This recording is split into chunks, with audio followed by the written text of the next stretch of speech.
best explanation I've come up with, crude as it is that Pentagon chiefs have synced their cycles. Honestly, it defies reasonable explanation. The next most plausible explanation is that there's some sort of occult initiation ceremony. Every year or so, they come out, each successive defense secretary, and say exactly the same thing, like they're the first ever to say it. We are working to reallocate our forces and equipment to priority theaters that enable us to better compete with China and Russia.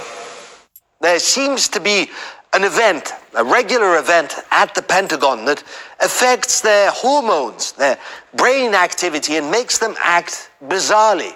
The strangeness manifests itself in them shifting their attention to Russia and China, year after year after year, as if they had their attention on something else. We face growing threats from revisionist powers as different as China and Russia are from each other.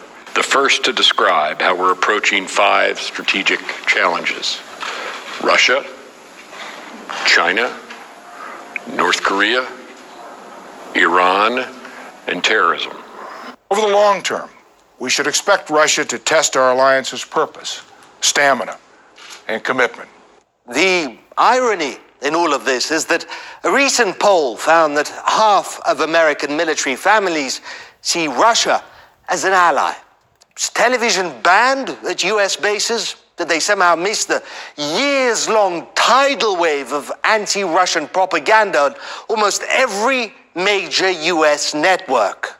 Russia definitely had involvement in the American election. Russia was meddling in our election. Russia harvested American rage to reshape U.S. politics. How the Russians are trying to turn the tragedy to their advantage. They targeted almost every major American social movement. What the hell was the point? If the target audience, the troops that are supposed to protect America from that imminent Russian invasion NBC promises is coming any hour now, if they, American troops, don't buy it. But of course, the brass has an excuse. American troops refusing propaganda shoveled down their throats for years and actually, get this, the victims of Russian machinations. There is an effort on the part of Russia to flood the media with disinformation to sow doubt and confusion. This is not only through discordant and inflammatory dialogue, but through false narratives designed to elicit sympathetic views.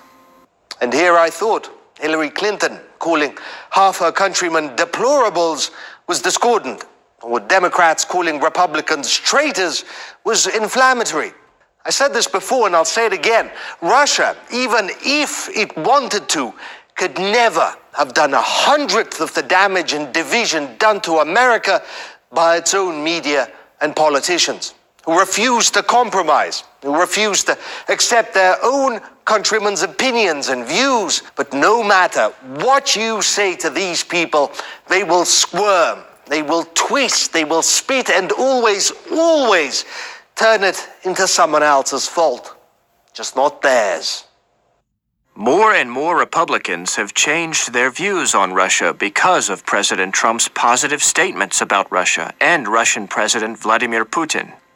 And again, asking the Atlantic Council what it thinks of Russia is like asking the flu virus what it thinks about vaccines. I mean, they're literally paid to say this by arms companies whose sales depend on everyone being afraid of Russia. It's a tough spot. What is a defense secretary to do? Just rhetorical.